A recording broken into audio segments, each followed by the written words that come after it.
గౌరవనీయులైన దాసరి పెద్దలకు, యువతకి అందరికీ నమస్కారం. నేను మీ చిప్పాడ శేషగిరిరావు.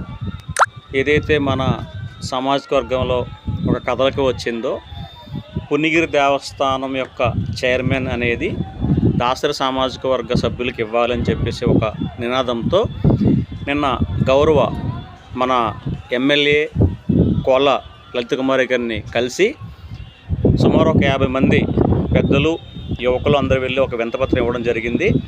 దానికి మేడం గారు సానుకూలంగా స్పందించారు. అయితే మేడం గారికి అయితే క్లియర్గా చెప్పడం జరిగింది, అమ్మ మీతో చెప్పడానికి కొంతమంది ఇబ్బంది పడుతున్నారు, సో అందరికైతే ఈ ఆలోచన ఉంది ఈ పదవి కావాలని, కాకపోతే మీ దగ్గరికి వస్తే మళ్ళీ వాళ్ళు కొంచెం అంటే మీకు చెప్పడానికి మగమాట పడవచ్చు అన్నట్టుగా రాలేదు. సో కాబట్టి మేమేం చెప్తున్నామంటే, చాలా సంవత్సరాలుగా అంటే స్వాతంత్రం వచ్చి ఈ 79 సంవత్సరాలు గడిచినా సరే లెక్క పెడితే ముగ్గురు కూడా సరిగా చేయలే ఆ పదవిని.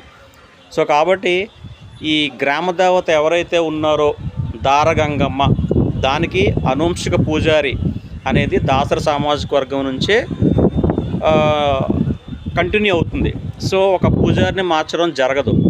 సో కాబట్టి ఏంటంటే మేము చెప్పేది ఒకటే మేడం గారికి, మా యొక్క మనోభావాలను కూడా మీరు గుర్తుపెట్టుకొని, ఊరు అనేది మా పూర్వీకులతో ఇక్కడే స్టార్ట్ అయింది. సో ఈ గ్రామ దేవతకి జీవితాంతం ఈ భూప్రపంచం ఉన్నంత వరకు కూడా మా సామాజిక వర్గం వాళ్ళే పూజారి కింద ఉంటారు.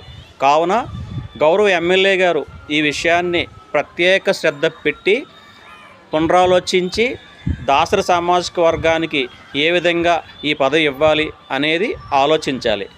మరి మీకున్న ఏదైతే మీకున్న కొన్ని పరిధులు ఉంటాయో అవన్నీ కూడా మీరు చర్చించుకొని మాకు న్యాయం చేసేలా చూస్తారని మనం చేస్తున్నాము. ఇక్కడతో మా యొక్క ఏదైతే కార్యాచరణ ఉందో అమరావతి వరకు అయితే వెళ్ళడానికైతే యువత అందరూ కూడా పెద్దలు రెడీగా ఉన్నారు. కావున మేడం గారు దయచేసి ఈ యొక్క విషయాన్ని సున్నితంగా తీసుకొని ఖచ్చితంగా దాసరి సామాజిక వర్గానికి న్యాయం చేసే దిశగా ముందుగా అడుగులు వేస్తారని మనవి. దీన్నైతే కనుక మేము మా కార్యాచరణ రేపటి నుంచి మళ్ళీ మొదలవుతుంది. నిన్న కూడా మేము అందరికీ సీఎం గారికి, ఉప ముఖ్యమంత్రి గారు లోకేష్ గారికి పెట్టడం జరిగింది. కావున మేడం గారి ఈ విషయాన్ని త్వరితగతిన మాలో ఉన్న పెద్దలను పిలిచి మాట్లాడతారని మనవి. మేము చెప్పేది ఒకటి, ఎవరైతే దాసరి సామాజిక వర్గం వాళ్ళు టీడీపీలో ఉన్నారో వారికి మీరు చైర్మన్ పదవి ఇవ్వండి. మేము ఎవరి పేరు చెప్పట్లేదు. దయచేసి ఈ విషయంలో సహకరించండి మేడం గారు. అలాగే రానున్న స్థానిక సంస్థల ఎన్నికల్లో కూడా ఇది చాలా కీలకమైన పాయింట్ కింద ఉంటుందని చెప్తున్నాను. సో మన దాసరి యువత పెద్దలందరూ కూడా గమనిస్తారని మనవి.